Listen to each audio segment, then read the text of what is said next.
کافرو، اس روز تم اور جن کی تم اللہ کے سوا عبادت کرتے ہو دوزخ کا ایندھن ہوں گے اور تم سب اس میں داخل ہو کر رہو گے۔ اگر یہ لوگ در حقیقت معبود ہوتے تو اس میں داخل نہ ہوتے، سب اس میں ہمیشہ رہیں گے، وہاں ان کو چلانا ہوگا اور اس میں کچھ اور نہ سن سکیں گے۔ جن لوگوں کے لیے ہماری طرف سے پہلے بھلائی مقرر ہو چکی ہے وہ اس سے دور رکھے جائیں گے، یہاں تک کہ اس کی آواز بھی تو نہیں سنیں گے، اور جو کچھ ان کا جی چاہے گا اس میں یعنی ہر طرح کے عیش اور مزے میں ہمیشہ رہیں گے۔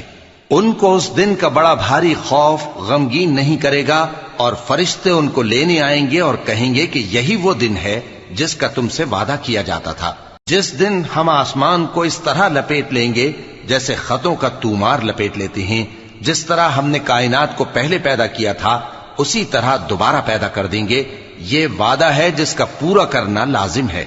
ہم ایسا ضرور کرنے والے ہیں۔